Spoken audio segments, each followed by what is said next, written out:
tất cả các bạn, chào mừng các bạn sẽ lại channel của mình. Hôm nay là background mới đây, hơi đúng hơn là bàn học của chị hai mình đấy. Ok, hôm nay mình sẽ làm video quay khui hai hộp slime đến từ Kikiwaka. Cái này là mình đến shop mình mua luôn đó nha. Ok, nó bắt đầu thôi, let's go.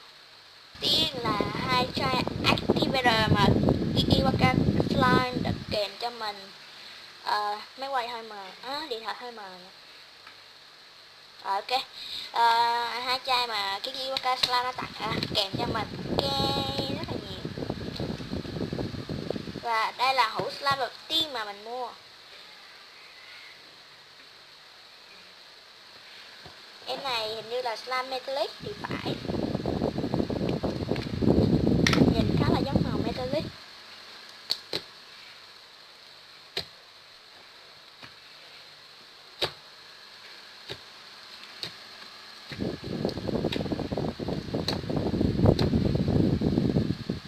Ok, bây giờ sẽ lấy ra nè. Ok, mình đã lấy ra rồi. Các bạn hỏi tại sao slime lại nhỏ như vậy đúng không? Tại vì mình chỉ lấy ra chút xíu thôi. Tại vì nếu mà lấy ra hết nguyên một hũ thì lát nhét vô thì sẽ hơi cực. Tại vì chơi càng nhiều thì nó càng phồng á, cho nên là mình không có lấy ra hết đâu. Nó hơi nhét vô không được cũng cực. Em này cũng khá là dính, lúc mình mua về lần đầu thì nó hơi bị ướt tay một chút xíu.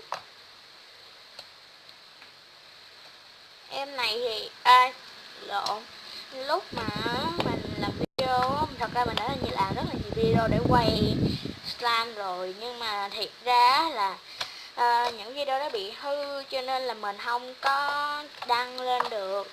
Sorry các bạn nha. Em này lúc mình mua về thì nó hơi ướt ẩm chút xíu, nhưng mà tại sao mình chọn em này, tại vì em này lúc mà để lên kệ thì chỉ thấy một em thôi cho nên là hot gì lớn.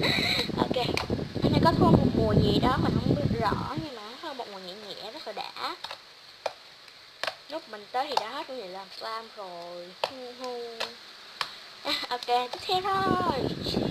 Ok, đây là slime mây nè. Ban đầu thì lớp này nó có một cái màu xanh lá cây, xanh dương nè, xanh dương đậm. Nhưng mà như mình đã nói á, là những video trước hình như là bị hư rồi, cho nên là mình đã lỡ mix nó lại. Sorry các bạn. Và lúc mà trên bề mặt của nó thì có rắc cốm một vòng, rắc cốm một vòng, kim tuyến và những dao như thế này. Ok, mình sẽ lấy ra cho các bạn xem. Do là slime mây quá là dính cho nên mình không lấy ra hết được. Sorry các bạn nha, mình sẽ chơi nhiều slime mây mình lấy ra được bao nhiêu thì mình chơi bao nhiêu thôi. Đây là em slime mây của chúng ta. Wow, các bạn nhìn nó rất kìa, rất là bông luôn. Sẽ chọn cho các bạn coi. Rất là bông luôn, các bạn thấy không? Wow,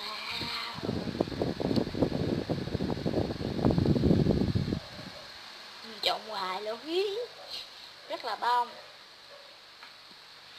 Để thả xuống cho các bạn xem. Wow, thả tất cả. Các bạn không thấy được, sorry các bạn nha. Mình sẽ cố quay cho các bạn. Da làm này dính, nó dính ngón tay. Ok, mình sẽ quay cận cảnh cho các bạn thấy slime mây nó thả như thế nào.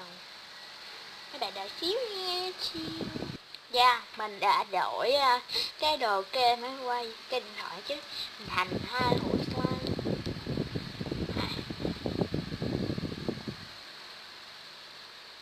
Ôi trời ơi.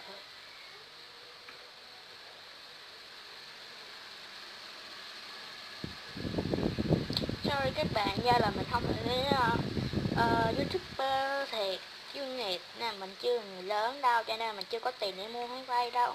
Có tiền thì mình sẽ mua cái đồ để dựng máy quay lên đó. Cho nên là có video nào sai sót thì cảm ơn các bạn thông cảm giùm mình.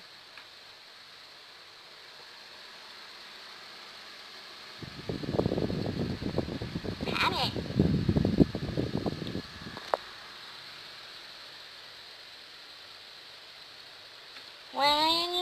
mày tơi quá đúng không các bạn? Sorry các bạn nha, là nó bị hơi trục chặt chút xíu. Ok, em rất là tê luôn. Mình rất là thích Snow Wonder mà lúc mình tới đó hình như là hết tuyết luôn rồi.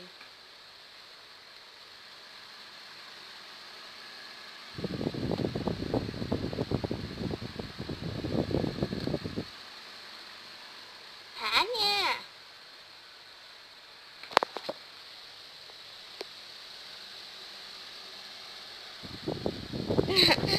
Rất là đã luôn.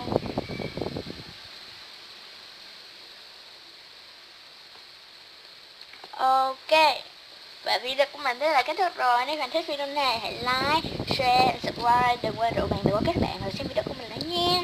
Bye bye các bạn. Hello.